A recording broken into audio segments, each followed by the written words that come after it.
Hello student, how are you? Welcome to my channel. My channel name is Physics Made Easy by दर्शन दवे।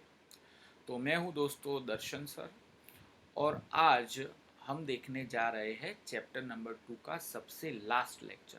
ठीक है, आज के lecture में एक नया टॉपिक है डाइलेक्ट्रिक और फिर जो न्यूमेरिकल्स हमने छोड़ दिए थे लास्ट लेक्चर्स में, वो न्यूमेरिकल्स और बाकी के जितने भी न्यूमेरिकल्स हैं वो सारे ये लेक्चर में हो जाएगा। मतलब कि आज के लेक्चर में हमारा ये चैप्टर पूरा कंप्लीट, राइट। तो अब देखने जा रहे हैं दोस्तों नया टॉपिक जिसको हम बोलते हैं dielectric, right. Now what is dielectric. तो दोस्तों आपने देखा होगा कि कैपेसिटर की दो प्लेट्स होती है, एक ये और एक दूसरी ये प्लेट। ये जो दोनों प्लेट होती है ये पॉजिटिवली चार्ज होती है और ये प्लेट जो होती है वो नेगेटिवली चार्ज, ठीक है। और दोनों के बीच में कुछ सेपरेशन होता है। बट आपने कभी सोचा है कि ये पॉजिटिव प्लेट है, ये नेगेटिव प्लेट, अगर ये पॉजिटिव है ये नेगेटिव है तो मतलब कि अट्रैक्शन हो जाएगा, यस और नो। तो वो अट्रैक्शन ना हो इसकी वजह से वो दोनों प्लेट के बीच में यहाँ पे कोई एक हम ऐसा मटेरियल रखेंगे जिसको हम बोलेंगे डाइलेक्ट्रिक, ठीक है। वो जो मटेरियल होगा उसमें क्या होगा, वो नॉन कंडक्टिंग होना चाहिए, क्योंकि अगर वो कंडक्टिंग होगा तो चार्ज एक प्लेट पे से दूसरी प्लेट में ट्रांसफर हो जाएंगे। तो वो कैसा होना चाहिए, नॉन कंडक्टिंग मटेरियल। तो ऐसा नॉन कंडक्टिंग मटेरियल जिसको हम बोलते हैं डाई इलेक्ट्रिक, और ये डाई इलेक्ट्रिक का हम पूरा टॉपिक आज कंप्लीट करेंगे, ठीक है। तो हमारा जो क्वेश्चन है दोस्तों, क्वेश्चन क्या कह रहा है, क्वेश्चन है ये टॉपिक के रिलेटेड जो क्वेश्चन है वो है what is dielectric and give types of dielectric, ठीक है। उसकी definition, all non conducting substances are called dielectric. सारे जितने भी नॉन कंडक्टिंग सब्सटेंस है उसको हम बोलते हैं dielectric, right. There are two types of dielectric, one is a polar dielectric, दूसरा नॉन पोलर डाई इलेक्ट्रिक, ठीक है। In figure C example of non polar dielectric, non polar dielectric कौन से है, H2 and CO2। और जो polar डायलिटिक है वो कौन से है, पोलर है HCl और H2। ये दोनों पोलर डायलिट्रिक, ठीक है। ये पोलर डायलिट्रिक और ये दोनों कैसे है, नॉन पोलर डायलिट्रिक, ठीक है। नॉन पोलर और पोलर डायलिट्रिक में मेन डिफरेंस क्या होता है, पोलर डायलिट्रिक में होता है a molecule in which center of mass of positive charges does not coincide with the center of mass of the negative charges, उसको हम पोलर डायलिट्रिक बोलते हैं। तो इसके अंदर क्या होता है कि ये है centre of mass of positive charge, दूसरा है centre of mass of negative charge. तो दोनों के सेंटर ऑफ मास जो होते हैं वो कोइंसाइड नहीं होते, यानी वो अलग अलग जगह पे होता है, वो कोइंसाइड नहीं होते। तो दोनों के बीच में कुछ डिस्टेंस होगा, ठीक है। अच्छा, ये जितना पॉजिटिव चार्ज है ये उतना ही नेगेटिव चार्ज है। ये कंस्ट्रक्शन को हम बोलते हैं डायपोल।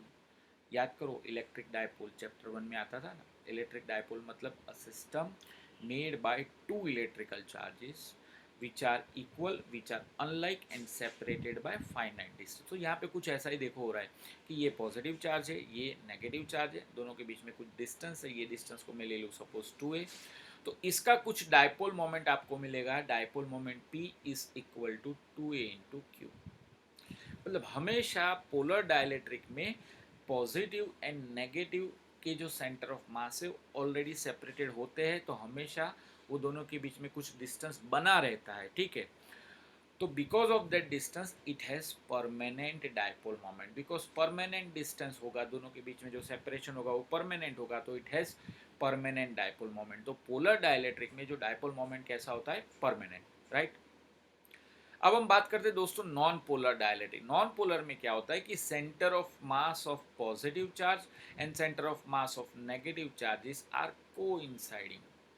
अगर वो कोइंसाइडिंग होगी तो दो पॉजिटिव और नेगेटिव चार्ज के बीच में कोई भी डिस्टेंस होगा नहीं। अगर डिस्टेंस नहीं होगा तो बिकॉज 2a इक्वल टू 0 इसका डायपोल मोमेंट क्या होगा, 0। बट यहाँ पे हम ऐसा नहीं लिखेंगे कि इसका डायपोल मोमेंट 0 है। कुछ स्पेशल केस में इसका डायपोल मोमेंट कुछ आता है, तो we can say that it has not permanent dipole moment. दोस्तों परमानेंट डायपोल मोमेंट नहीं, उसका मतलब क्या होगा कि टेम्पररी तो होगा। अब कब उसका डायपोल मोमेंट होगा, कब ज़ीरो होगा, कब ज़ीरो नहीं होगा, वो तो हम आगे के टॉपिक में देखेंगे, ठीक है। तो फाइनली दो तरह के डायलेक्ट्रिक होते हैं, one is polar dielectric and second one is non polar dielectric. Polar dielectric में क्या होता है, पोल्स जो होते हैं वो सेपरेट होते हैं, it has permanent dipole moment. और नॉन पोलर में क्या होता है, positive and negative charges are not separated, so it has not permanent dipole moment. तो उसका कुछ टेम्पररी डायपोल मोमेंट होगा, बट वो कैसे होगा वो हम आगे के टॉपिक में देखेंगे, राइट। तो इसको हम बोलते हैं दोस्तों डायलेक्ट्रिक। अब ये डायलेक्ट्रिक के बारे में आगे हम कुछ थोड़ा और इन्फॉर्मेशन जानेंगे। तो हमारा जो नेक्स्ट क्वेश्चन है दोस्तों वो क्या है, तो ये जो क्वेश्चन है, क्वेश्चन क्या आपको बोल रहा है कि how does a dielectric develop a net dipole moment in an external field when it has non polar molecule। यानी हमारे पास दोस्तों एक नॉन पोलर मॉलिक्यूल है, ठीक है, उसको मैं electric field, external electric field के अंदर रखता हूँ। तो नॉन पोलर मॉलिक्यूल यानी नॉन पोलर डाइलेक्ट्रिक है, ठीक है। जो डाइलेक्ट्रिक है वो मॉलिक्यूल से बना होता है, तो उसके जो मॉलिक्यूल कैसे नॉन पोलर, तो उसको मैं एक्सटर्नल इलेक्ट्रिक फील्ड के अंदर रखता हूँ। तो क्या चेंज होता है उसके अंदर, मतलब कि उसके अंदर डायपोल मोमेंट डेवलप होता है या नहीं होता, होता है तो कैसे होता है, तो वो हम आगे अभी देखेंगे, राइट। तो in this figure, see in this figure here, ये एक डाइलेक्ट्रिक स्लैब जैसा है, उसके अंदर सपोज मैंने यहाँ पे 4 मॉलिक्यूल लिए हैं, ठीक है। ये जो है ये नॉन पोलर है। तो आपको पता है दोस्तों नॉन पोलर का मीनिंग क्या होता है, centres of positive and negative charges are coinciding, यानी कोइंसाइड होंगे। तो यहाँ पे देखो centres of positive and negative charges are coinciding, ठीक है। इसको मैंने यहाँ पे अभी इलेक्ट्रिक फील्ड जीरो है, ये फिगर नंबर 1 है, ये फिगर के अंदर इलेक्ट्रिक फील्ड क्या है दोस्तों, जीरो, ठीक है। अब ये डाइलेक्ट्रिक को, ये नॉन पोलर डाइलेक्ट्रिक को मैं रखता हूँ इलेक्ट्रिक फील्ड के अंदर। तो देखो यहाँ पे इलेक्ट्रिक फील्ड के अंदर रखता हूँ, सपोज यहाँ पे पॉजिटिव चार्ज होगा, यहाँ पे होगा नेगेटिव चार्ज, और इलेक्ट्रिक फील्ड की डायरेक्शन पॉजिटिव टू नेगेटिव, ठीक है। तो इलेक्ट्रिक फील्ड की डायरेक्शन, ये direction towards to the right, उसके अंदर मैं रखता हूँ। तो फाइनली क्या होता है कि यहाँ पे इलेक्ट्रिक, ये डाइलेक्ट्रिक को जब भी मैं इलेक्ट्रिक फील्ड के अंदर में रखता हूँ, तो क्या होगा कि इन absence of electric field, centres of positive and negative charges of the molecule of non-polar dielectric are coincide as shown in figure 1। यानी यहाँ पे तो coincide होते हैं, okay. The dipole of each molecule P equal to Q into D is zero. मैंने distance को, दो charges के बीच का जो डिस्टेंस है उसको मैंने डी ले लिया। और डायपोल मोमेंट की डेफिनेशन क्या है, डायपोल मोमेंट की definition, dipole moment is equal to magnitude of charge into distance. तो यहाँ पे डिस्टेंस डी जीरो है, मतलब कि डायपोल मोमेंट भी क्या है, जीरो। कौन सी फिगर में, फिगर 1। अब इसको मैं इलेक्ट्रिक फील्ड के अंदर रखता हूँ, तो यानी ये सेकंड जो फिगर है, ये फिगर उसके अंदर इलेक्ट्रिक फील्ड ऑलरेडी है। इलेक्ट्रिक फील्ड की डायरेक्शन क्या होती है दोस्तों, positive charge to negative charge, तो towards to the right direction में इलेक्ट्रिक फील्ड है।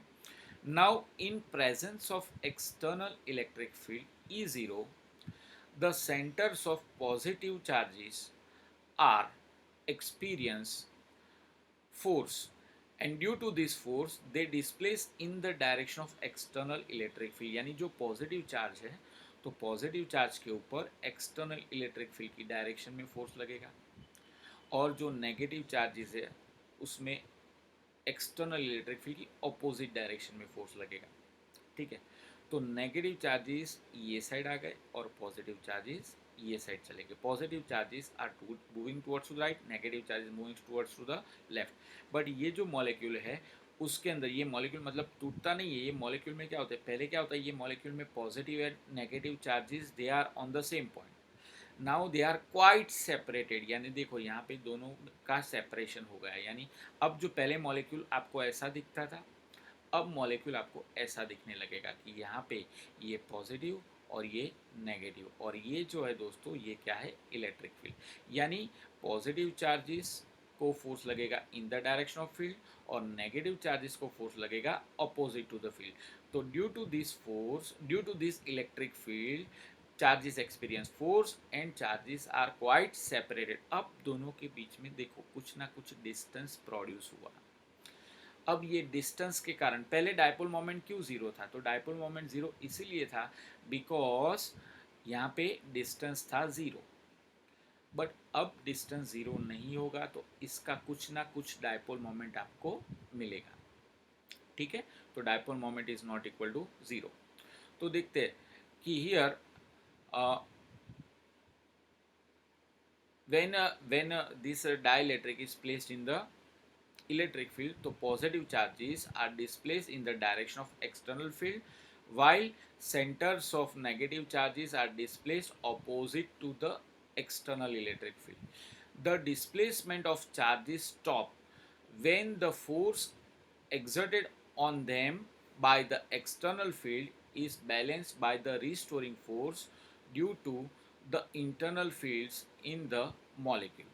तो एक्चुअली यहाँ पे क्या होता है, यहाँ पे डिस्प्लेसमेंट चालू रहता है, यानी यहाँ पे इलेक्ट्रिक फील्ड के कारण पॉजिटिव चार्ज को राइट डायरेक्शन में फोर्स लगता है, नेगेटिव चार्ज को जो फोर्स लगता है वो लेफ्ट डायरेक्शन में फोर्स लगता है। ठीक है, ये पॉजिटिव चार्ज को राइट डायरेक्शन में फोर्स लगेगा, नेगेटिव चार्ज को लेफ्ट डायरेक्शन में फोर्स लगेगा, नेगेटिव चार्ज को लेफ्ट डायरेक्शन में फोर्स लगेगा। ठीक है, तो इसके कारण क्या होगा, सेपरेशन होगा। सेपरेशन होगा तो मतलब कि इसका कुछ ना कुछ आपको डायपोल मोमेंट मिलेगा, यानी जितने मॉलिक्यूल होंगे वो सारे मॉलिक्यूल में सेपरेशन होगा तो सारे मॉलिक्यूल का कुछ ना कुछ डायपोल मोमेंट आपको मिलेगा। ठीक है, तो अब क्या होता है कि ये जो डिस्प्लेसमेंट है वो कब स्टॉप हो जाता है। देखो नेगेटिव और पॉजिटिव चार्ज के बीच में अट्रैक्टिव फोर्स तो लगता ही है, तो ये जो फोर्स है ये अट्रैक्टिव फोर्स को मैं रीस्टोरिंग फोर्स बोलता हूँ।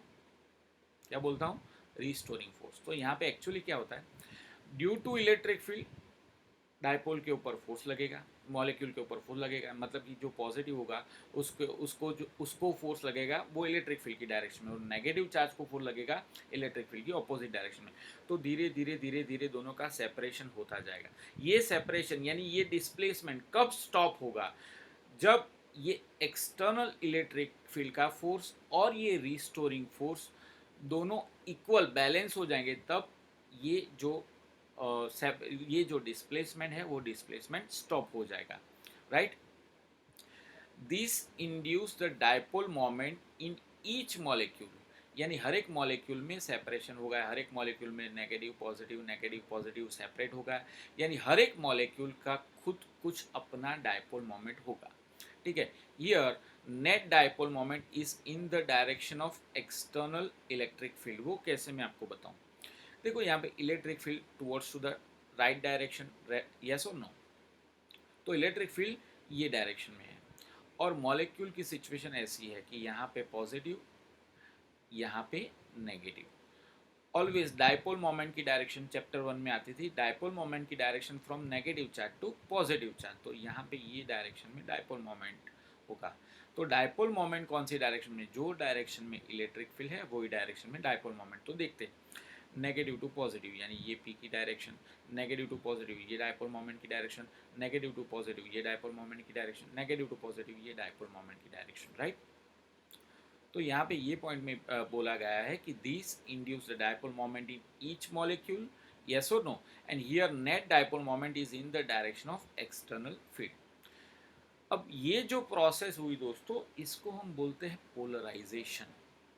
देखो पहले पोल्स सेपरेट नहीं, poles positive charge and negative charge दोनों एक ही पॉइंट पे थे। ठीक है, अब positive and negative charge separate हुए, यानी पोल्स आर सेपरेटेड, तो ये फिनोमिना को हम पोलराइजेशन भी बोलते हैं। बिकॉज ऑफ द पोलराइजेशन हर एक मॉलिक्यूल का खुद का अपना डायपोल मोमेंट डेवलप होता है। टॉपिक समझा दोस्तों। देखो पहले हमने क्या किया, हमारे पास एक डाइलेक्ट्रिक था, ये रहा एक डाइलेक्ट्रिक, यहाँ पे इलेक्ट्रिक फील्ड नहीं था और ये नॉन पोलर है। तो अगर ये नॉन पोलर है तो centres of positive and negative charges are on the same point. Right, अब हमने क्या किया, इसको मैंने इलेक्ट्रिक फील्ड के अंदर रखा, तो because of the electric field positive charges experience force in the direction of field and negative charges experience force opposite to the field. So due to this force the displacement take place, यानी positive charge displace in the direction of field and negative charge displace opposite to the field. अब ये displacement कब stop होगा, यानी देखो positive और negative charge के बीच में जो फोर्स लगता है, अट्रैक्टिव फोर्स लगता है, इसको मैं रीस्टोरिंग फोर्स बोलूँगा. जब भी ये restoring force and force due to electric field दोनों बैलेंस हो जाएंगे तब ये डिस्प्लेसमेंट स्टॉप हो चुका होगा. ठीक है. अब सिचुएशन कैसी आपको मिलती है कि हर एक डायपोल में पॉजिटिव नेगेटिव सेपरेटेड दिखते हैं आपको. ठीक है. यानी हर एक डायपोल में का खुद का कुछ ना कुछ डायपोल मोमेंट होता है और ये डायपोल मोमेंट की डायरेक्शन क्या होती है, इन the direction of electric field. यानी यहाँ पे पोल्स सेपरेट होते हैं तो ये फिनोमिना को हम पोलराइजेशन भी बोलेंगे. राइट. तो यहाँ पे ऐसे हमको पोलराइजेशन देखने को मिलता है.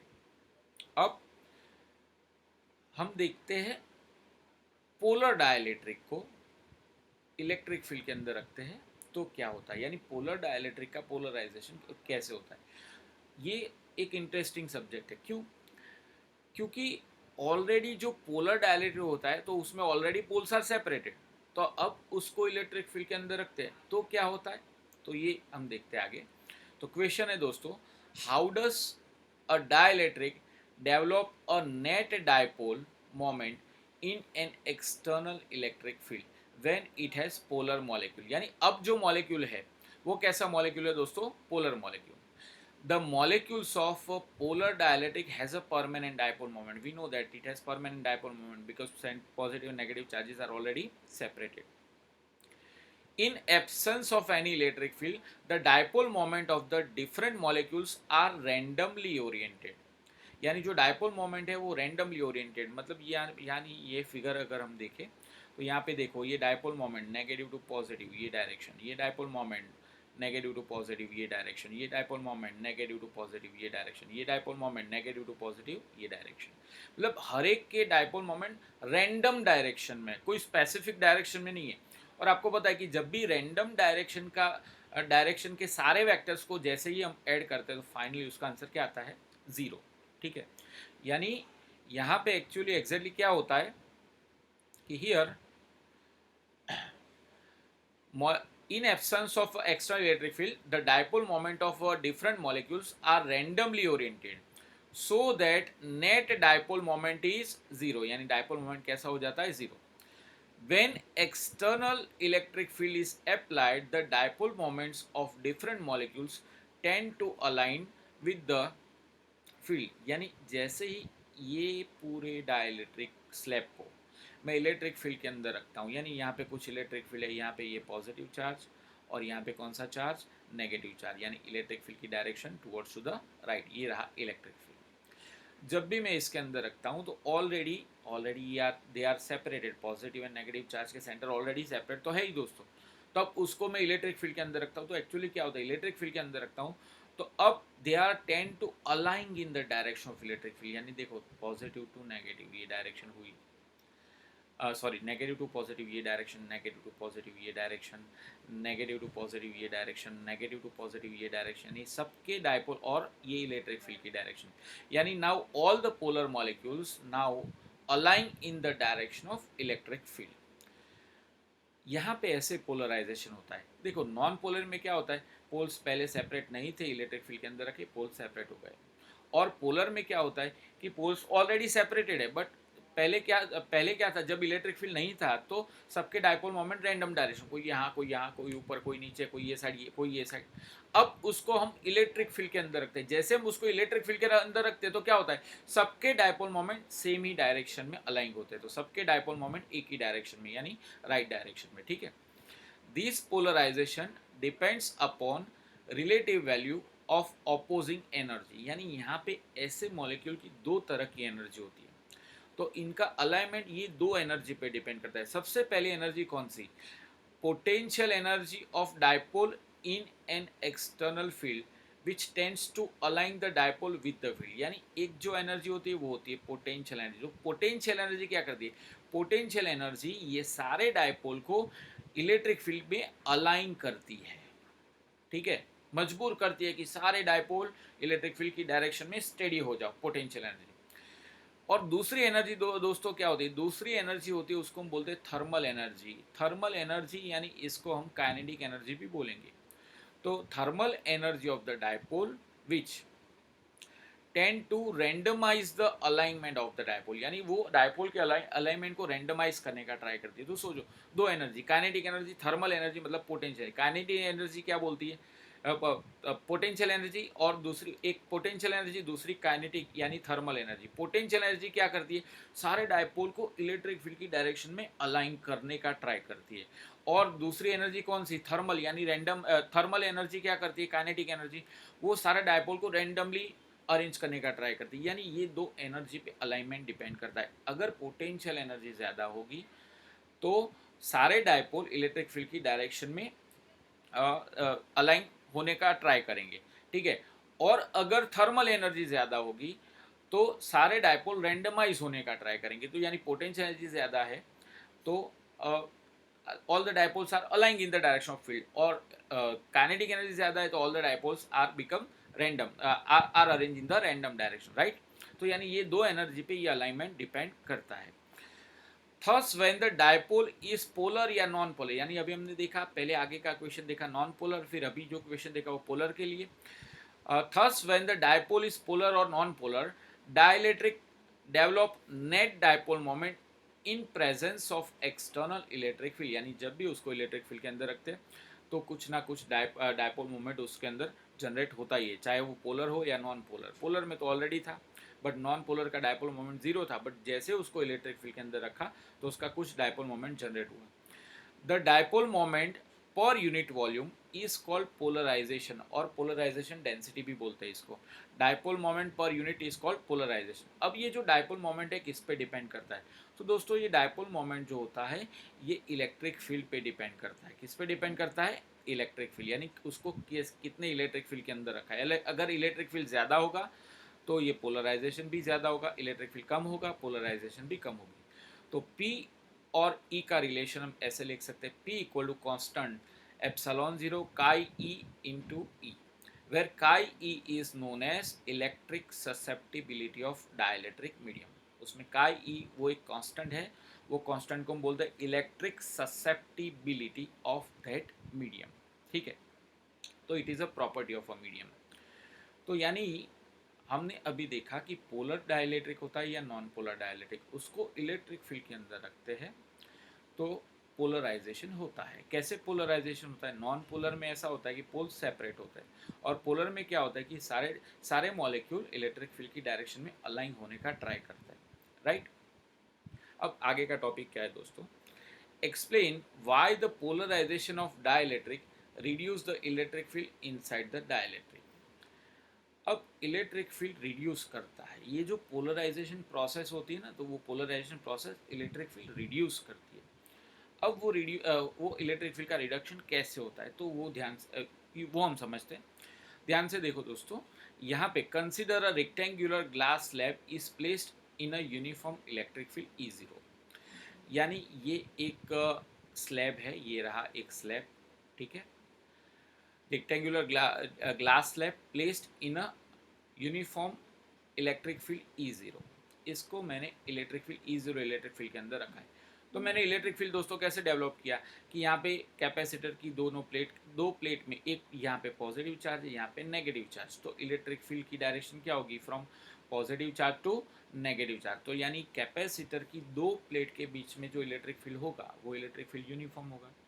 तो या तो आप इलेक्ट्रिक फील्ड जनरेट करो, या तो आप ऐसा करो कि ये जो डाइलेक्ट्रिक स्लैब है उसको कैपेसिटर की दो प्लेट के बीच में इंसर्ट कर दो, ठीक है। यानी here this dielectric glass slab is placed in uniform electric field E0, उसके अंदर हमने रखा है, और ये जो है ये सपोज पोलर डाइलेक्ट्रिक है, acting parallel to two faces as shown in figure, यानी इसको हमने इलेक्ट्रिक फील्ड के अंदर रखा है पैरेलल फेसेस के बीच में।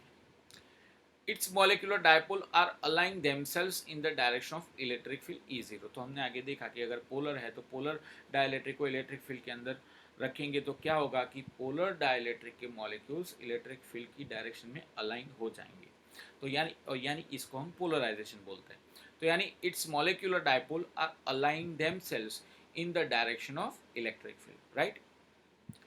The positive charge of first vertical column cancel the negative charge of dipoles of second vertical column and so on.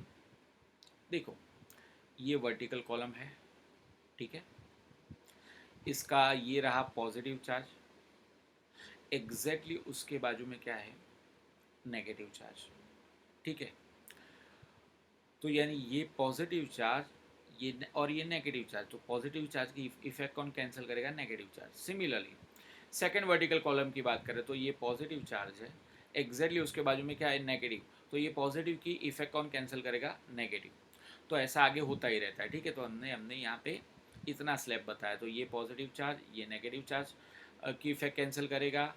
Similarly ये पॉजिटिव चार्ज, ये नेगेटिव चार्ज की इफेक्ट कैंसिल करेगा। So the positive charge of first vertical column cancel the negative charge of the dipoles of the second vertical column and so on. तो क्या होता है दोस्तों, thus volume charge density in the interior portion of the slab is 0. देखो interior portion मतलब क्या, ये जो पोर्शन है ना, यहाँ से ये पोर्शन, इसको मैं बोलता हूँ इंटीरियर पोर्शन। तो अगर मैं ये पोर्शन की बात करूँ तो ये पोर्शन में वॉल्यूम चार्ज डेंसिटी 0 होगी। क्यों वॉल्यूम चार्ज डेंसिटी 0 होगी मैं आपको बताऊं, क्योंकि देखो वॉल्यूम चार्ज डेंसिटी मतलब क्या होता है, चार्ज अपॉन वॉल्यूम। क्या होता है दोस्तों, चार्ज अपॉन वॉल्यूम। तो यहाँ पे देखो जितने पॉजिटिव चार्ज है उतने ही नेगेटिव चार्ज है, जितने पॉजिटिव चार्ज है उतने ही नेगेटिव चार्ज, मतलब टोटल चार्ज हो जाएगा 0। अगर चार्ज 0 होगा तो वॉल्यूम चार्ज डेंसिटी रो भी क्या हो जाएगा, 0। तो ये इंटीरियर पोर्शन की मैं बात कर रहा हूँ, ठीक है। ये इंटीरियर पोर्शन में जितने पॉजिटिव चार्ज है उतने नेगेटिव चार्ज है, तो मतलब टोटल चार्ज 0 होगा। तो वॉल्यूम चार्ज डेंसिटी मतलब चार्ज अपॉन वॉल्यूम। तो अगर चार्ज 0 है तो फिर वॉल्यूम चार्ज डेंसिटी भी क्या होगी, 0, ठीक है। तो volume charge density in interior slab is 0 because जितने नंबर ऑफ पॉजिटिव चार्ज उतने ही number of negative charge. Hence, there is a net uncancelled negative charge on the left surface of on the left surface and uncancelled positive charge on the right surface of the slab. यानी फिर से ये figure हमको consider करनी पड़ेगी। यानी देखो ये जो चार्जेस है, ये सारे चार्जेस ये सरफेस पे यहाँ पे नेगेटिव चार्जेस है और यहाँ पे पॉजिटिव चार्जेस है इतने पोर्शन में, ठीक है। मैं ये पोर्शन की बात नहीं कर रहा हूँ क्योंकि ये पोर्शन में तो जितने पॉजिटिव चार्ज है उतने नेगेटिव चार्ज, तो वो तो कैंसिल हो गए, यानी वहाँ पे सरफेस चार्ज डेंसिटी क्या है दोस्तों, 0 इतने पोर्शन में, ठीक है। और बट ये बाहर का पोर्शन यानी ये सरफेस की बात करूँ तो ये सरफेस में लेफ्ट फेस पे नेगेटिव चार्ज है और ये सरफेस में देखो राइट फेस पे जो होते हैं वो कौन से चार्ज है दोस्तों, ये पॉजिटिव पॉजिटिव पॉजिटिव, ये पॉजिटिव चार्ज, राइट। तो the cancelled the uncancelled charges are induced surface charge. ये जो चार्ज है उनको बोलते हैं induced surface charge due to external electric field E0। यानी ये जो चार्ज है इसको हम बोलते हैं induced surface charge due to which field, external electric field E0। Since the slab as a whole remains electrically neutral, the magnitude of positive induced charge is same as the magnitude of negative induced charge। मतलब कि अब ये जो electric slab है पूरा कैसा है, neutral. देखो यहाँ पे तो पॉजिटिव नेगेटिव इंटीरियर पोर्शन में तो 0 हो ही जाता है। अब सरफेस पे यहाँ पे जितने नेगेटिव चार्ज होंगे सरफेस पे, यहाँ पे उतने ही पॉजिटिव चार्ज होंगे। मतलब ये पूरा अगर स्लैब हम कंसिडर करें तो पूरा स्लैब जो होता है वो तो न्यूट्रल ही हो गया क्योंकि जितने पॉजिटिव चार्ज उतने negative charge. Thus polarized dielectric is equivalent to two charge surface with surface charge density sigma P. यानी यहाँ पे जैसे हमने लिया कि ये प्लेट्स थी, ठीक है, यहाँ पे हमने स्लैब रखा, ये रहा स्लैब, ये स्लैब में ये जो इंटीरियर पोर्शन है यहाँ से ये इंटीरियर पोर्शन, तो ये इंटीरियर पोर्शन में तो हमको पता है कि जितने पॉजिटिव उतने नेगेटिव है। यहाँ पे नेगेटिव चार्ज डेवलप हुआ होगा, जो मैं आगे की फिगर ही रिपीट कर रहा हूँ, और यहाँ पे positive charge, right. So in this case the induce, और ये जो चार्ज है यहाँ पे जितने भी पॉजिटिव नेगेटिव चार्ज है, जितने भी पॉजिटिव चार्ज है उनको बोलते हैं इंड्यूस चार्ज, ठीक है। अब ये इंड्यूस चार्ज क्यों प्रोड्यूस होते हैं? Due to this external electric field E zero, ठीक है, which opposite to the external electric field, यानी in this case the induced surface charge set up an electric field EP which is opposite to the external field। तो यानी यहाँ पे ये induce charge का ये यहाँ पे पॉजिटिव है, इंड्यूस चार्ज का यहाँ पे नेगेटिव है, तो इलेक्ट्रिक फील्ड की डायरेक्शन क्या होती है दोस्तों? Positive to negative. तो यानी अब ये इंड्यूस्ड इलेक्ट्रिक फील्ड होगा EP। इंड्यूस्ड इलेक्ट्रिक फील्ड क्या होगा दोस्तों? EP। तो external electric field E zero वो ये डायरेक्शन में टुवर्ड्स टू द राइट, और इंटरनल इलेक्ट्रिक फील्ड यानी इंड्यूस्ड इलेक्ट्रिक फील्ड वो ईपी वो अपोजिट डायरेक्शन, यानी दोनों इलेक्ट्रिक फील्ड सेम या अपोजिट डायरेक्शन में अपोजिट। अब रिजल्टेंट इलेक्ट्रिक फील्ड क्या होगा? तो resultant electric field in the dielectric will be equal to, दोनों अपोजिट है तो E zero minus E P. Resultant electric field हम क्या लिखेंगे? Resultant electric field E zero minus E P. तो फाइनली यहाँ पे जो इलेक्ट्रिक फील्ड होगा वो कौन सी डायरेक्शन में होगा? इलेक्ट्रिक फील्ड ई जीरो की डायरेक्शन में होगा, ठीक है। क्योंकि देखो दो वेक्टर है, दोनों वेक्टर ऑपोजिट डायरेक्शन में है, ठीक है, दोनों का मैग्नीट्यूड अलग है बट ऑपोजिट डायरेक्शन में है। तो अगर रिजल्टेंट वेक्टर कैसे फाइंड करेंगे? एक में से दूसरा माइनस करके, और डायरेक्शन कौन किसकी होगी? कि जिसकी वैल्यू ज़्यादा होगी। तो यहाँ पे ई जीरो की वैल्यू ज़्यादा होगी, तो हमने क्या किया? ई जीरो माइनस ई पी। तो फाइनली ये जो रिजल्टेंट इलेक्ट्रिक फील्ड है वो ई जीरो की डायरेक्शन में होगा, ठीक है। तो ये क्वेश्चन एक बार फिर से समझ लेते थोड़े अच्छे से। देखो यहाँ पे कि here we have a dielectric, और ये जो डाइलेक्ट्रिक है वो कैसा है? पोलर। इसको कैपेसिटर की दो प्लेट के बीच में दो प्लेट की बीच में हमने रखा है। अगर जैसे ही रखते तो क्या होता है? पोलराइजेशन होता है। पोलराइजेशन मतलब क्या? सारे डायपोल मोमेंट, सारे मॉलिक्यूल के साथ जितने भी डायपोल मोमेंट है वो सारे इलेक्ट्रिक फील्ड की डायरेक्शन में अरेंज होना स्टार्ट कर देते हैं। इसको पोलराइजेशन बोलते हैं, ठीक है। अब क्या होगी सिचुएशन? ये पॉजिटिव ये नेगेटिव कैंसल्ड, ये पॉजिटिव ये नेगेटिव कैंसल। यानी अगर मैं इंटीरियर पोर्शन की बात करूँ, यानी ये आगे वाला नेगेटिव चार्ज छोड़ दो, तो उसके बाद से यहाँ पे ये पॉजिटिव चार्ज छोड़ दो, तो उसके बाद से ये जो पोर्शन होगा, ये पोर्शन उसको हम बोलेंगे इंटीरियर पोर्शन। तो जितने पॉजिटिव चार्ज होंगे उतने नेगेटिव चार्ज होंगे, तो ये पोर्शन की वॉल्यूम चार्ज डेंसिटी क्या हो जाएगी? ज़ीरो, क्योंकि चार्ज ज़ीरो है तो volume charge density zero. But यहाँ पे चार्ज के सरफेस पे यहाँ पे होगा नेगेटिव चार्ज, यहाँ पे क्या होगा? पॉजिटिव चार्ज सरफेस पे। यानी ये डायलेक्ट्रिक सेप्ट, इसके ये सरफेस पे पॉजिटिव चार्ज, ये सरफेस पे क्या होगा? Negative charge. यानी उसके कुछ सरफेस चार्ज डेंसिटी होगी, इसकी प्लस सिग्मा पी, इसकी माइनस सिग्मा पी। यानी जो पॉजिटिव सरफेस है तो उसकी प्लस सिग्मा पी, नेगेटिव है तो उसकी माइनस सिग्मा पी। यानी यहाँ पे एक इलेक्ट्रिक फील्ड डेवलप होता है। वो इलेक्ट्रिक फील्ड की हम बात करें तो वो इलेक्ट्रिक फील्ड को हमने ईपी बोला, ठीक है। तो उसकी डायरेक्शन, इसकी डायरेक्शन होगी पॉजिटिव टू नेगेटिव, यानी लेफ्ट डायरेक्शन, यानी जो रिजल्टेंट फील्ड है उससे opposite. So final electric field यहाँ पे रिजल्टेंट क्या होगा? दो अपोजिट वेक्टर का रिजल्टेंट ऑब्टेन करना है, तो E zero minus E P, और इसकी जो डायरेक्शन होगी वो कौन सी डायरेक्शन में होगी? ई जीरो की डायरेक्शन में, ठीक है। तो ये दोस्तों हुआ, जब भी हम डाइलेक्ट्रिक स्लैब को हम इलेक्ट्रिक फील्ड के अंदर रखते हैं तो क्या होता है? इलेक्ट्रिक फील्ड की इफेक्ट क्या होती है? इलेक्ट्रिक फील्ड बढ़ता है या कम होता है? तो आंसर आएगा कम होता है। क्यों?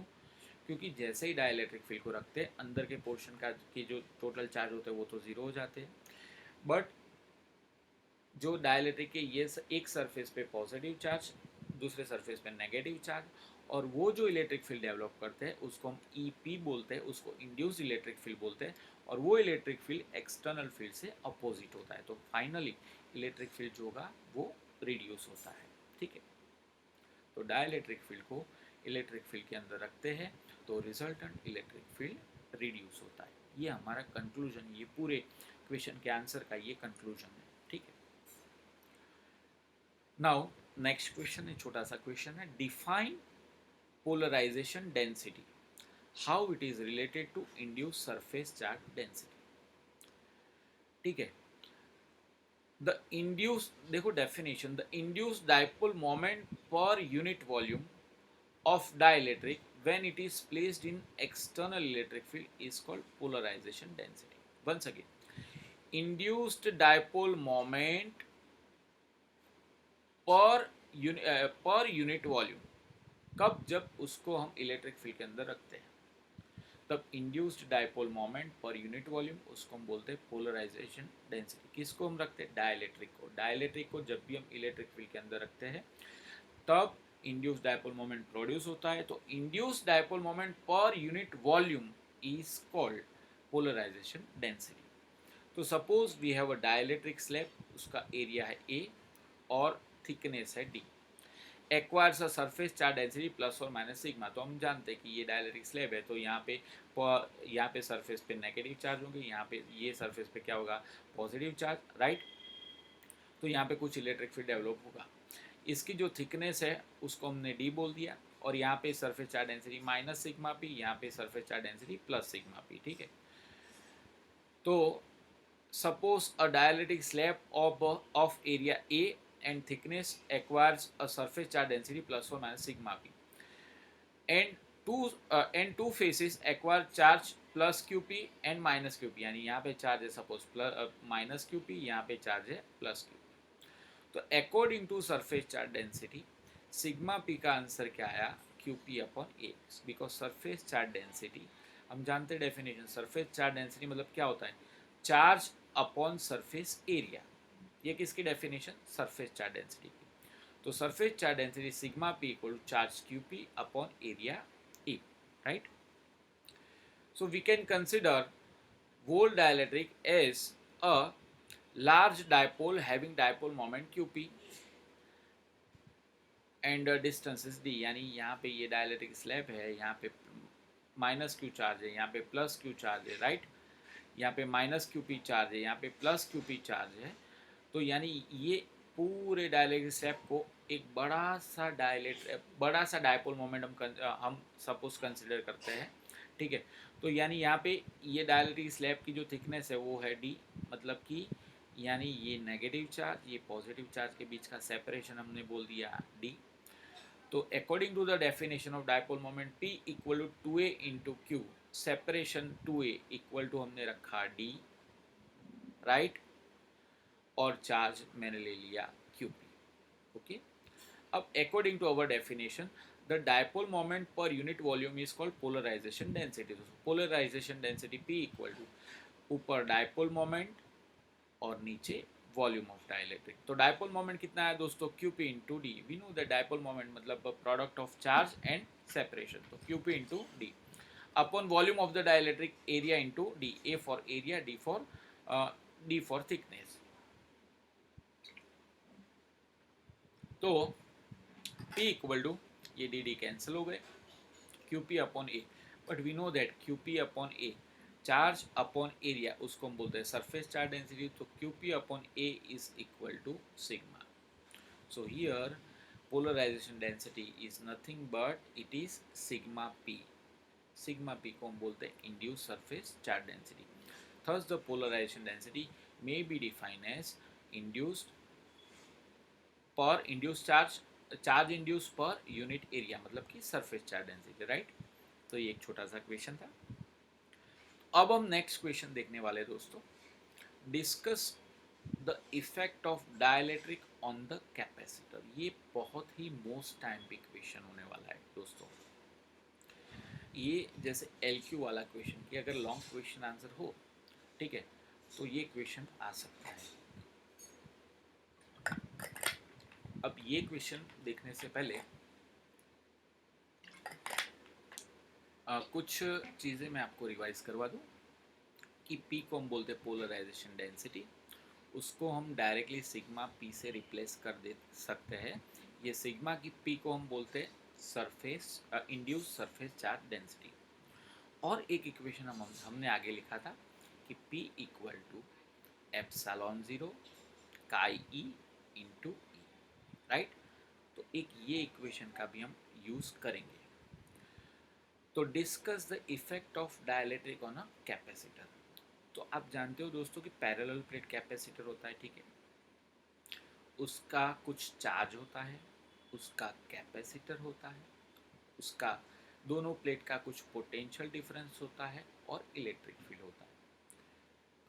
तो जैसे ही ये कैपेसिटर के बीच में यानी कैपेसिटर के अंदर हम डाइलेक्ट्रिक को इंसर्ट कर देंगे, तो ये सारी चीज़ में क्या क्या चेंज होगा, यानी चार्ज कितना चेंज होगा, कैपेसिटेंस कितना चेंज होगा, पोटेंशियल कितना चेंज होगा और इलेक्ट्रिक फील्ड कितना चेंज होगा। तो ये सारी इफेक्ट हम देखेंगे। तो ये एक एल क्यू होने वाला है, बड़ा ही मज़ेदार एल क्यू है, ठीक है। डेरिवेशन पार्ट इसमें थोड़ा ज़्यादा है। तो देखते हैं, discuss the effect of dielectric on the capacitors.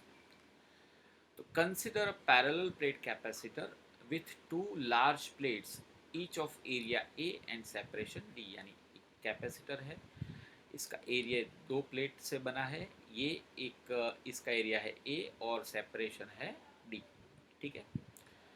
The charges on the plate are plus और माइनस क्यू, यानी यहाँ पे चार्ज होगा सपोज प्लस क्यू, यहाँ पे चार्ज होगा minus Q.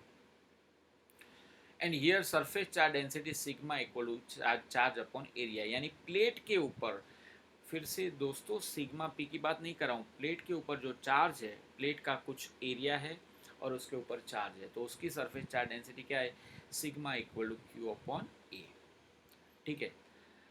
When there is a vacuum between the plates, यानी दोनों प्लेट के बीच में कुछ नहीं है, कुछ नहीं है मतलब एयर है, एयर या तो हम वैक्यूम बोल सकते हैं। तब जो इलेक्ट्रिक फील्ड है E zero equal to sigma upon epsilon zero और पोटेंशियल है V zero equal to epsilon zero into D, ठीक है। और मैं यहाँ पे एक और टर्म ऐड कर दूँ कि उसका कैपेसिटेंस है C zero equal to epsilon zero A by D. अब मैं आपको याद कराऊँ ये सारे formulas. Electric field between the two plates of the capacitor E equal to sigma upon two epsilon zero. जब हमने कैपेसिटर डिस्कस किया था तब मैंने आपको पढ़ाया था, याद है ना आपको, कि ये आपको मैं प्रूव करके बताऊँ कैसे। तो ये एक प्लेट, ये पॉजिटिव प्लेट है, ये नेगेटिव प्लेट है। अच्छा, पॉजिटिव प्लेट में electric field away from the charge, ये होगा E1 equal to sigma upon two epsilon zero. अच्छा, नेगेटिव प्लेट में electric field towards to the charge, यानी ये होगा अगेन E2 का answer sigma upon two epsilon zero.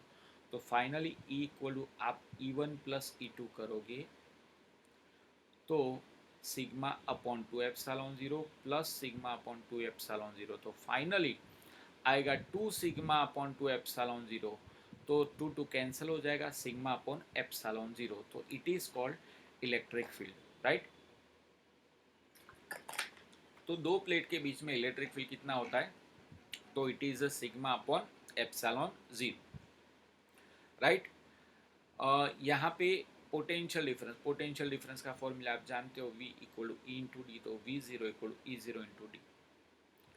अब मैं डाइलेक्ट्रिक इंसर्ट करता हूँ तो क्या क्या चेंजेस होते हैं।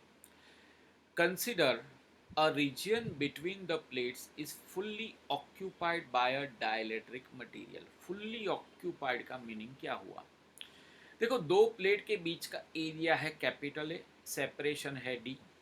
तो हम इतना ही ऐसा ही डायलेक्ट्रिक रखें कि जिसका एरिया भी ए हो और सेपरेट और उसकी थिकनेस भी डी हो, मतलब कि वो कैपेसिटर के अंदर का रीजन पूरा डायलेक्ट्रिक से भर जाएगा।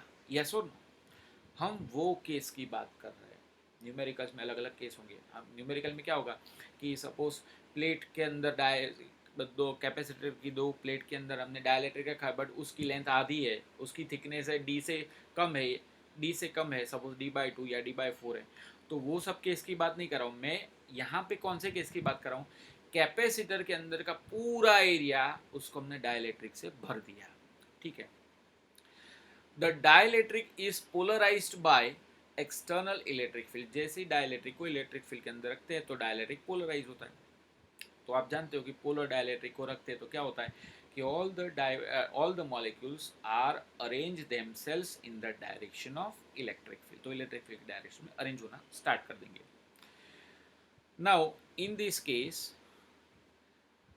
the resultant field, see once again, in this case the resultant electric field is given by E equal to E0 minus EP. हमने आगे ही देखा था कि भाई अगर एक्सटर्नल इलेक्ट्रिक फील्ड ये डायरेक्शन में होगा, राइट, तो पोलर डायपोल का इलेक्ट्रिक फील्ड ऑपोजिट डायरेक्शन में होगा, ये ईपी. तो फाइनल इलेक्ट्रिक फील्ड अगर हम फाइंड करें तो रिजल्टेंट इलेक्ट्रिक फील्ड कितना होगा दोस्तों, E0 माइनस ईपी. आपको पता है E0 equal to sigma upon epsilon 0 और EP मतलब sigma P upon epsilon 0. So we know that sigma P is the surface charge density of induced charge, जो आगे के क्वेश्चन में हमने देखा. तो E इक्वल टू E0 मतलब sigma upon epsilon 0 and EP मतलब सिग्मा P अपॉन एप्सिलॉन 0. ये E0 को मैं यहाँ ले गया तो sigma minus sigma P equal to E into epsilon 0. अब हमको पता है कि dipole moment per unit volume, उसको हम पोलराइजेशन डेंसिटी भी बोलते हैं, और polarization density can be express by sigma P, previous question, ठीक है. तो P can be express as sigma P. तो जहाँ पे सिग्मा P है वहाँ पे मैं कैपिटल P रख दूँ, तो P equal to E into epsilon 0 is equal to sigma minus capital P. अब ये कैपिटल P यानी पोलराइजेशन डेंसिटी को लेफ्ट साइड ले जाओ, माइनस से प्लस हो जाएगा. तो E into epsilon 0 plus P equal to sigma, right. But मैंने आगे एक फॉर्मूला बोला था कि P equal to epsilon 0 plus chi E into E. ये वैल्यू रख दो. तो P का आंसर क्या होगा, epsilon 0 chi E into E. यानी ये जो फॉर्मूला है या आप ये इक्वेशन में रख दो, ठीक है, P की वैल्यू. तो E into epsilon 0 plus epsilon 0 chi E into E is equal to sigma. But आप जानते हो दोस्तों सिग्मा की वैल्यू मैं यहाँ से ले ली कि सिग्मा का आंसर E0 इंटू एप्सिलॉन 0. तो सिग्मा की वैल्यू E0 इंटू एप्सिलॉन 0, ठीक है.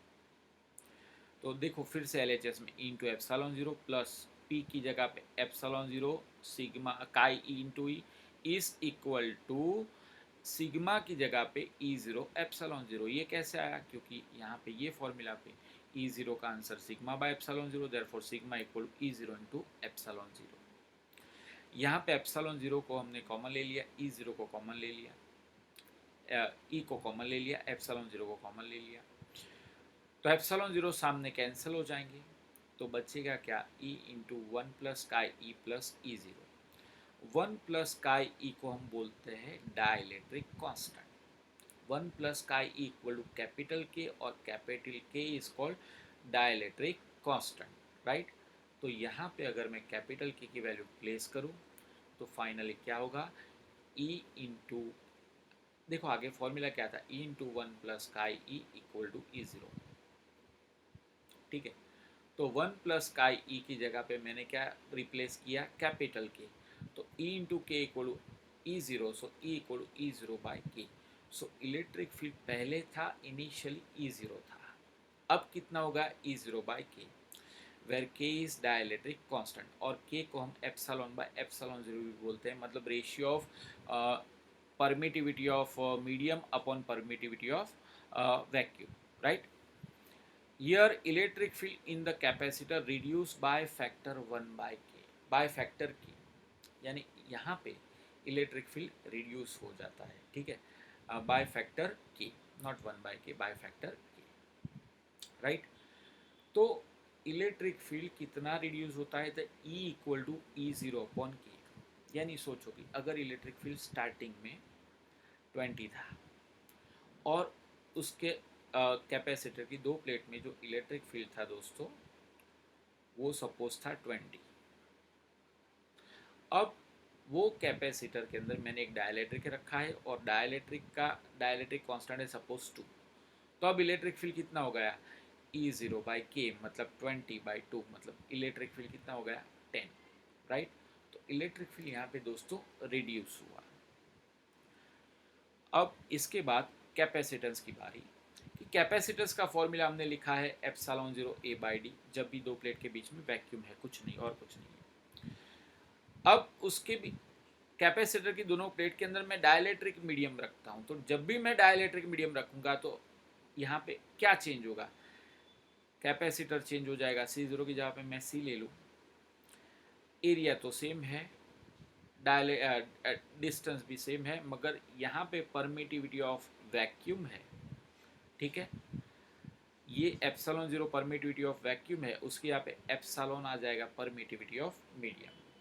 अब ये दोनों का रेशियो ले लो, C/C0, C/C0 ले लो ना, तो C/C0 अगर हम रेशियो लेंगे तो C की वैल्यू क्या है, एप्सिलॉन A बाई डी, और C0 की वैल्यू क्या है, एप्सिलॉन 0 A बाई डी। क्या कैंसिल हो जाएगा दोस्तों, डी कैंसिल, ए कैंसिल, तो एप्सिलॉन बाय एप्सिलॉन 0, राइट।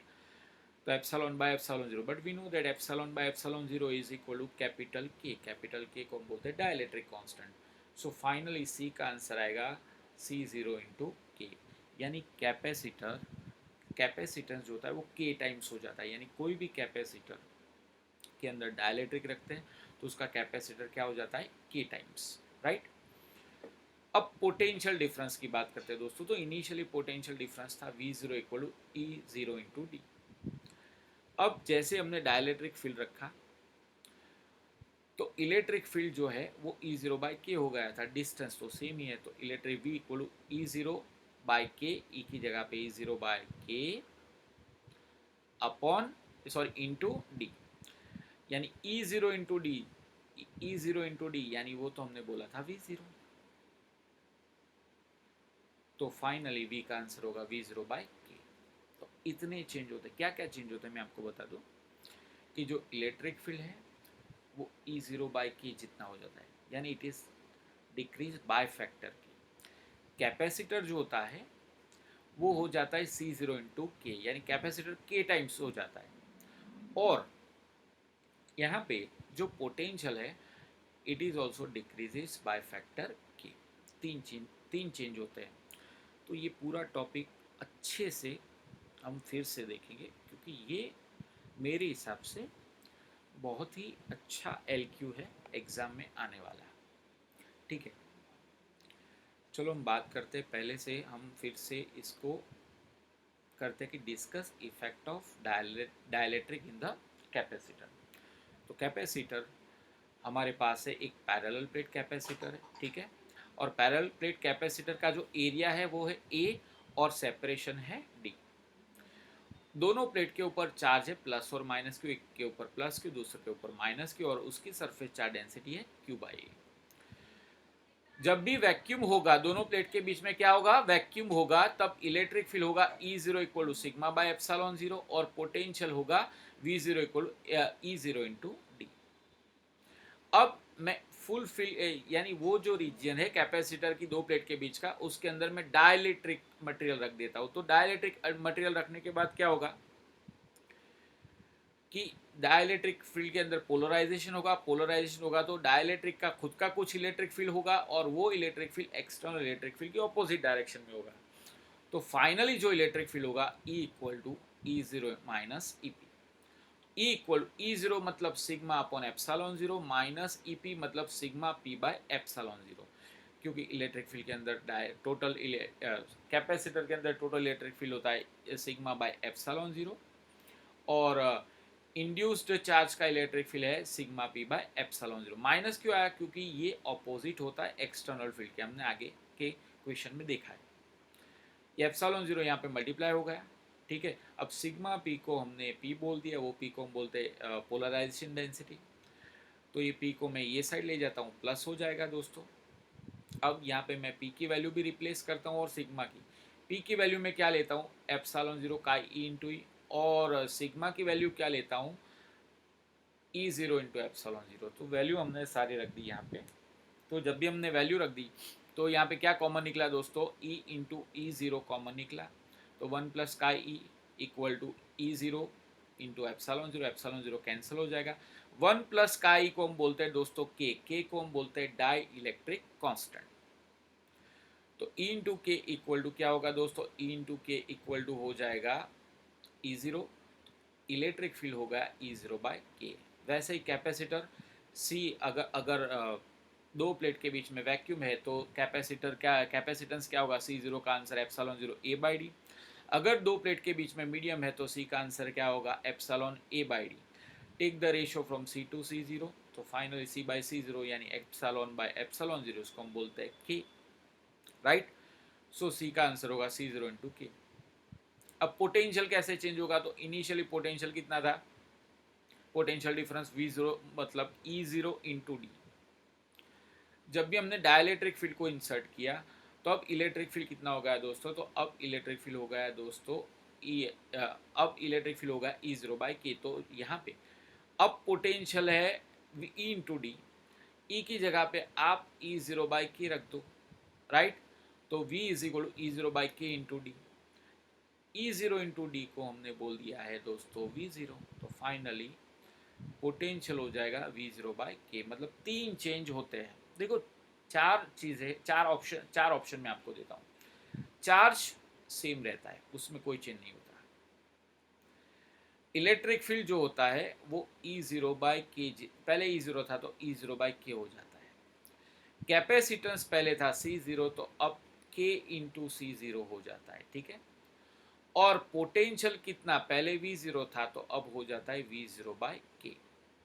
तो इतने सारे चेंजेस होते हैं जब भी हम कैपेसिटर की दो प्लेट के बीच में डाइलेक्ट्रिक को इंसर्ट करते हैं।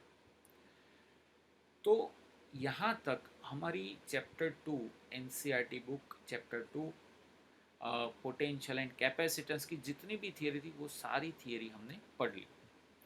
अब जो न्यूमेरिकल, जो इलस्ट्रेशंस में, जो एक्सरसाइज में कुछ न्यूमेरिकल जो बाकी थे वो हम आगे देखते हैं, ठीक है। सबसे पहले दोस्तों देखते हैं numerical number 2.8। A slab of material of dielectric constant capital K has been same area as the plate of parallel capacitor but has thickness is 3 by 4D where D is separation of the plate. How is the capacitance changes when the slab is inserted between the plates? Theory में हमने क्या देखा कि plate के अंदर हम dielectric को रखते हैं और डायइलेक्ट्रिक पूरा यानी दो प्लेट के बीच का रीजन पूरा डायइलेक्ट्रिक फील्ड से भर देते हैं। तब कैपेसिटेंस के टाइम्स हो जाएगा, electric field E zero by के हो जाएगा, पोटेंशियल हो जाएगा वी ज़ीरो बाई के। बट ये क्वेश्चन में क्या दिया है, कुछ पोर्शन ही डायइलेक्ट्रिक फील्ड से भरा है। वो जो डायइलेक्ट्रिक फील्ड है उसकी जो थिकनेस है वो कितनी है, 3 बाई 4 इंटू डी। उसकी जो थिकनेस है दोस्तों कितनी है, 3 बाई 4 इंटू डी। उसमें डी क्या है दोस्तों, डी इज द सेपरेशन, ठीक है। How is the capacitance change when the slab is inserted between the plate, right. तो इसको हम आगे देखेंगे कि हियर डायइलेक्ट्रिक कांस्टेंट इज के and the thickness of the slab is 3 by 4 D, ठीक है। यानी ये फिगर मैं आपको बता दूं थोड़ी, फिगर में ये कैपेसिटर है, ये पोर्शन है ये डायइलेक्ट्रिक स्लैब है, ये जो डायइलेक्ट्रिक स्लैब है, ठीक है, उसकी थिकनेस क्या है 3D बाई 4। पूरा जो डिस्टेंस है ये डी है, ये सेपरेशन, ठीक है। तो अगर ये 3D बाई 4 पोर्शन में डायइलेक्ट्रिक को रख दिया तो बाकी के पोर्शन खाली रह गया, तो वो कितना बचेगा, डी बाई 4, क्योंकि 3D by 4 plus D by 4 यानी टोटल आंसर क्या होता है, D. Suppose capacitance between two plates in absence of dielectric C zero equal to Q zero by V, यानी पहले डायइलेक्ट्रिक नहीं होता तो कैपेसिटेंस क्या होता है, C zero equal to Q zero by V. चलो अब पोटेंशियल डिफरेंस की बात करें दोस्तों। पोटेंशियल डिफरेंस मतलब क्या होता है, पोटेंशियल डिफरेंस मतलब इलेक्ट्रिक फील्ड इनटू सेपरेशन और इनटू डिस्टेंस। तो ये दोनों पोर्शन में पोटेंशियल डिफरेंट होगा क्योंकि यहाँ पे इलेक्ट्रिक फील्ड डिफरेंट है। तो यहाँ पे पोटेंशियल इसका मैं ले लूँ V1 और इसका ले लूँ V2, तो V इक्वल टू होगा V1 plus V2। Potential V equal to क्या होगा, V1 प्लस V2, राइट। अच्छा मैं ये पोर्शन की मैं बात करूँ तो यहाँ पे जो इलेक्ट्रिक फील्ड है वो कितना है E0, और यहाँ पे डिस्टेंस कितना d/4 प्लस यहाँ पे इलेक्ट्रिक फील्ड कितना E0/k, ई मतलब E0/k, और यहाँ पे डिस्टेंस कितना दोस्तों 3d/4। ठीक है, कॉमन हमने क्या ले लिया, E0d/4 हमने कॉमन ले लिया, तो यहाँ पे बचेगा फर्स्ट टर्म में 1, और सेकेंड टर्म में क्या बचेगा, सेकेंड टर्म में देखो E0d/4 कॉमन ले लिया यानी 3/k बचेगा। ठीक है, के एलसीएम ले लो दोस्तों, के एलसीएम ले लो, तो के एलसीएम तो यहाँ पे होगा k + 3/k, और E0 इंटू डी उसको मैं बोल देता हूँ दोस्तों V0, तो V0/4 k + 3/k। आपको फाइंड करना है दोस्तों कैपेसिटेंस, तो कैपेसिटेंस C = Q/V। Q और V की वैल्यू क्या है दोस्तों, V की वैल्यू ये रखो यहाँ पे वैल्यू। ठीक है, तो फाइनली V का आंसर हो जाएगा दोस्तों V0/4। ठीक है, तो V का आंसर हो जाएगा V0/4। k + 3 नीचे आएगा और ये k भी नीचे आएगा, ये 4 के ऊपर चला जाएगा, तो 4kq upon k + 3 into V0, right. But Q/V0 = C0, तो 4kq यहाँ पे दोस्तों था 4kq अपॉन k + 3 V0, ऊपर था 4kq अपॉन, एक मिनट,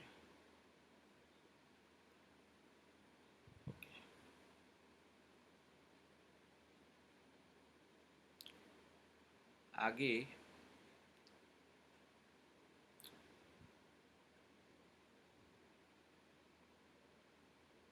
ओके, ये सी कितना था, ये सी था 4kq अपॉन k + 3 V0। ठीक है, तो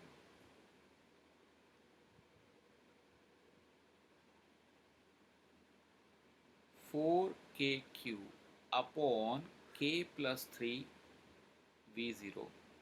ठीक है, उसमें Q/V0 को हमने बोल दिया C0। ठीक है, तो यानी आंसर क्या बचेगा, 4k C0 अपॉन k + 3, ये आपका फाइनल आंसर। फिर से दोस्तों ये सम देखते हैं। यहाँ पे आपके पास एक डाइलेक्ट्रिक स्लैब है, right.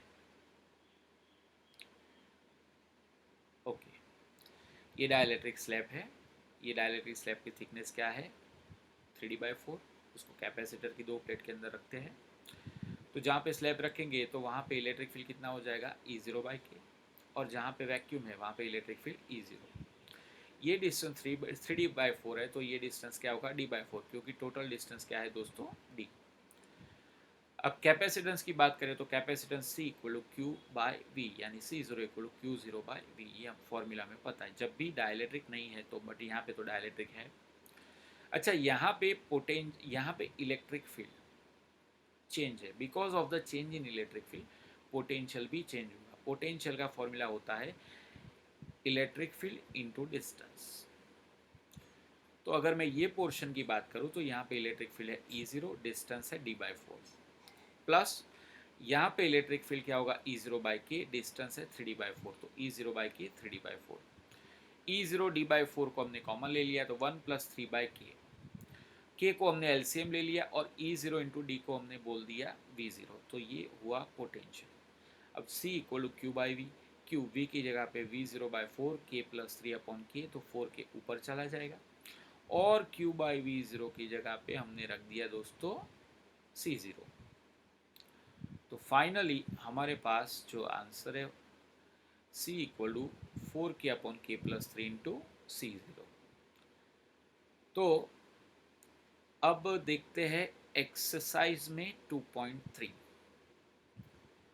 Two charges 2 microcoulomb and -2 microcoulomb are placed at point A and B 6 cm apart. एक पॉइंट A 2 माइक्रोकूलम, यहाँ पे -2 माइक्रोकूलम, राइट, और डिस्टेंस जो है वो कितना है दोनों के बीच में 6 सेंटीमीटर।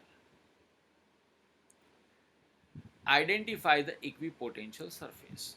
दोस्तों इक्विपोटेंशियल सरफेस की बात, तो इक्विपोटेंशियल सरफेस मतलब ऐसा सरफेस जहाँ पे पोटेंशियल कैसा होता है सेम, हर एक पॉइंट पे, जो सरफेस के हर एक पॉइंट पे पोटेंशियल कैसा होता है सेम, उसको हम बोलते हैं दोस्तों इक्विपोटेंशियल सरफेस। ठीक है, तो इक्विपोटेंशियल सरफेस की एक और कंडीशन है कि वो जो सरफेस होगा ना, वो सरफेस इलेक्ट्रिक फील्ड से परपेंडिकुलर होना चाहिए। कैसा होना चाहिए? Perpendicular, must be perpendicular. तो यहाँ पे मैं इलेक्ट्रिक फील्ड ड्रॉ करता हूँ दोस्तों। Electric field plus 2 microcoulomb to -2 microcoulomb, क्योंकि इलेक्ट्रिक फील्ड की डायरेक्शन होती है positive charge to negative charge, तो इलेक्ट्रिक फील्ड हॉरिजॉन्टल डायरेक्शन में।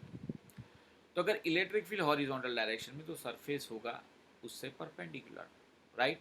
तो ये रहा सरफेस। तो the equipotential surface will be a plane normal to A B passing through the mid point, यानी ये रहा equipotential surface.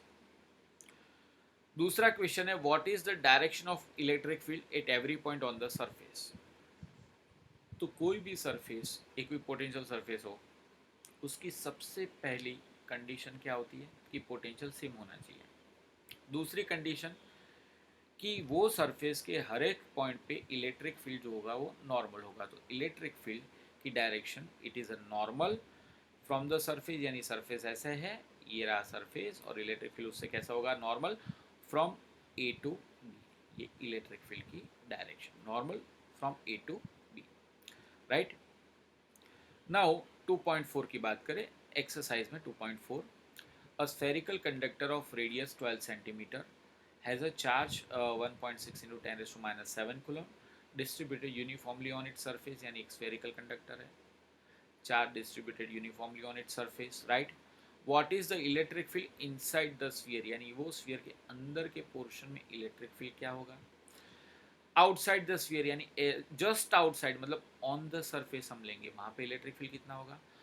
And at a point 18 centimetre away, तो वहाँ पे इलेक्ट्रिक फील्ड कितना होगा। तो हर जगह इलेक्ट्रिक फील्ड हमें फाइंड करना है। we know that inside the sphere electric field is zero because see charges are uniformly distributed on the surface। ठीक है, तो चार्ज सरफेस के ऊपर है और हमको पूछा इलेक्ट्रिक फील्ड अंदर, तो अंदर तो चार्ज है ही नहीं, तो अगर चार्ज ही नहीं होंगे तो इलेक्ट्रिक फील्ड क्या होगा? Zero, according to third application of Gauss theorem. ठीक है, अब बोला है जस्ट आउटसाइड। जस्ट आउटसाइड मतलब कि ऑन द सरफेस हम लेंगे, तो यहाँ से आउटसाइड, जस्ट आउटसाइड मतलब ऑन द सरफेस, यानी ये सरफेस और सेंटर का डिस्टेंस क्या है? आर। तो इलेक्ट्रिक फील्ड का फॉर्मूला आपको पता है, ई इक्वल के क्यू बाय आर स्क्वायर। के की वैल्यू प्लेस करते हैं दोस्तों 9 इंटू 10⁻⁹। क्यू चार्ज की वैल्यू क्या है दोस्तों? चार्ज की वैल्यू है 1.6 इंटू 10⁻⁷ इज गिवन, और रेडियस आर जो है वो आपको दिया है 12 सेंटीमीटर। 12 सेंटीमीटर को मीटर में कन्वर्ट करो, मतलब 0.12 मीटर। आर स्क्वायर के क्यू बाय आर स्क्वायर के अंदर वैल्यू रखो तो आपको ये आंसर मिल जाएगा 10⁵। नाउ नेक्स्ट आपको पूछा है electric field at a point 18 centimetre, यानी यहाँ से 18 सेंटीमीटर पे कोई पॉइंट है पी पॉइंट। ठीक है, यहाँ पे इलेक्ट्रिक फील्ड। तो अब ये इलेक्ट्रिक फील्ड के फॉर्मूला में K Q by capital R square है। कैपिटल आर स्क्वायर की जगह पे आएगा दोस्तों स्मॉल आर, क्योंकि अब डिस्टेंस चेंज हो गया, चार्ज तो वही है, के बी कॉन्स्टेंट, डिस्टेंस चेंज हो गया, तो कैपिटल आर की जगह पे आएगा स्मॉल आर, और वो स्मॉल आर आपको कितना दिया है? 18 सेंटीमीटर। तो इलेक्ट्रिक फील्ड का formula K Q upon small R square, and small R equal to 18 centimetre. 18 centimetre equals to 0.18 metre, right. तो K Q upon are square, तो के की वैल्यू 9 इंटू 10⁻⁹, क्यू 1.6 इंटू 10⁻⁷, और डिस्टेंस आर जो है वो 0.18 square, right. सो इसका answer आएगा दोस्तों 4.4 इंटू 10⁴ न्यूटन पर कूलम। और एक एक्सरसाइज का जो सम है वो बाकी रह गया था दोस्तों, तो वो हम देखते हैं। Exercise 2.9, explain what would happen if in the capacitor given exercise 2.8 a 3 millimeter thick mica sheet of dielectric constant is 6 were inserted between the plate while a voltage supply remains connected and disconnected. तो क्या होता है ये आपको बताया, मतलब 2.8 जो सम था ना उसके अंदर क्या था कि एक कैपेसिटर है, कैपेसिटर को 100 वोल्ट की बैटरी से हम चार्ज करते हैं, ठीक है। कैपेसिटर है उसको 100 वोल्ट की बैटरी से हम चार्ज करते हैं और उसका जो कैपेसिटेंस है वो आपको फाइंड करना था। तो एप्सिलॉन जीरो सी जीरो का answer epsilon zero A by D हमने लिया था और हमने कैपेसिटेंस फाइंड करा था, कैपेसिटेंस आया था सी जीरो, इतना कैपेसिटेंस आया था। और दूसरी बात कि यहाँ पे चार्ज कितना है, तो चार्ज हमने फाइंड किया था कि Q equal to C V according to formula Q equal to C zero into V. हमने यहाँ पे V इक्वल टू 100 वोल्ट रख के चार्ज फाइंड किया था और चार्ज की वैल्यू है ये था दोस्तों 2.8। वन सेकेंड 2.8 में क्या था, एक पैरेलल प्लेट कैपेसिटर था, वहाँ पे आपको एरिया दिया था, डिस्टेंस दिया था, आपको सी ज़ीरो फाइंड करना था। तो हमने ये फॉर्मूला का यूज़ करके सी ज़ीरो ऑलरेडी फाइंड कर लिया था। और दूसरी बात कि चार्ज कैसे फाइंड किया था, तो Q equal to C zero V का यूज़ करके हमने चार्ज फाइंड कर लिया था। तो ये जो है वो प्रीवियस न्यूमेरिकल की वैल्यू है जो मैंने आपको बोल दी। अब ये न्यूमेरिकल आ गया। अब वो पहले वैक्यूम था दोनों प्लेट के बीच में, अब दोनों प्लेट के बीच में अगर वैक्यूम नहीं बट डाइलेक्ट्रिक को रख दिया, जिसका डाइलेक्ट्रिक कांस्टेंट कितना है दोस्तों 6, तब आपको फाइंड करना है, कैपेसिटेंस फाइंड करना है, चार्ज फाइंड करना है, वोल्टेज फाइंड करना है। दो केस में, जब वोल्टेज सप्लाई वो कनेक्ट है और वोल्टेज सप्लाई डिसकनेक्ट है, ठीक है। चलो सबसे पहला option, when a voltage supply remains connected, जब भी सप्लाई कनेक्ट होता है तब पोटेंशियल सेम होता है, यानी कंटिन्यूसली उसको बैटरी के साथ कनेक्ट किया है तो पोटेंशियल कैसा होगा, सेम। बट डाइलेक्ट्रिक को रखा है, because of that dielectric capacitance changes and becomes के टाइम्स। तो वोल्टेज इनिशियली था 100 वोल्ट, अभी भी वो सप्लाई वहीं का वही है, तो वी 100 वोल्ट होगा। कैपेसिटेंस सी इक्वल क्या होगा, के इंटू सी ज़ीरो, के है 6 और सी ज़ीरो हमने फाइंड कर लिया था, आगे वैल्यू दी है 2.8 में हमने फाइंड कर लिया था। फाइनली ये आपको आंसर मिलेगा। और चार्ज की बात करें तो चार्ज का charge on the capacitor Q equal to C into V, ठीक है। सी चेंज हो गया, वी तो सेम है मगर क्या चेंज हो गया, सी, तो चार्ज भी चेंज हो जाएगा, तो ये चार्ज आ जाएगा, ठीक है। अब दूसरा पोर्शन, वन सेकेंड, पहले पहले आंसर में हमने क्या किया कि वो जो कैपेसिटर को बैटरी के साथ कनेक्ट, ऑलरेडी वो कनेक्ट है। देखो डाइलेक्ट्रिक के अंदर, कैपेसिटर के अंदर हम जब डाइलेक्ट्रिक रखते हैं क्या चेंज होता है, इलेक्ट्रिक फील्ड चेंज होता है, कैपेसिटर चेंज होता है, पोटेंशियल चेंज होता है, ठीक है। बट या ये केस में क्या है कि ऑलरेडी हमने सप्लाई से कनेक्ट ही रखा है, पहले भी कनेक्ट था, आगे 2.8 में अभी भी हमने कनेक्ट रखा है, मतलब वोल्टेज सप्लाई सेम है तो वी चेंज नहीं होगा, सी तो ऑलरेडी चेंज होगा क्योंकि डाइलेक्ट्रिक है, तो सी चेंज होगा। सी चेंज होगा तो according to Q equal to C into V charge भी चेंज हो जाएगा, ठीक है। दूसरा ऐसा है, दूसरा क्वेश्चन ऐसा है कि अब हमने डिस्कनेक्ट कर दिया। जब भी हम डिस्कनेक्ट करते हैं तो चार्ज रिमेन सेम, क्योंकि अब वो कैपेसिटर को चार्ज करने के लिए कोई एक्सटर्नल सोर्स नहीं है, मतलब चार्ज बढ़ेगा नहीं, जितना चार्ज होगा उतना ही रहेगा। तो जितना चार्ज पहले था मतलब यहाँ पे जो चार्ज था चार्ज उतना ही रहेगा, ठीक है, ओके। अब कैपेसिटेंस इंक्रीजेस के टाइम्स, क्योंकि सी इक्वल टू के इंटू सी जीरो, वो तो हमको पता है कि जैसे डाइलेक्ट्रिक को रखते तो कैपेसिटेंस के टाइम्स हो जाता है। अब पोटेंशियल भी चेंज होगा, क्यों चेंज होगा, अब सप्लाई नहीं है, कंटिन्यू सप्लाई नहीं, मतलब कि according to rule dielectric capacitor की दो प्लेट के बीच में डाइलेक्ट्रिक को रखते तो पोटेंशियल भी चेंज होता है, तो पोटेंशियल हो जाता है according to our theory V zero by K. तो के की वैल्यू हमने 6 रख दी, तो वी का आंसर वी जीरो अपॉन के मतलब 100/6, 100/6 मतलब फाइनली क्या आएगा दोस्तों 16.6। तो यहाँ तक दोस्तों हमारे जितने भी बाकी के सम थे वो हमने कंप्लीट कर दिए और सारे न्यूमेरिकल्स भी हो गए।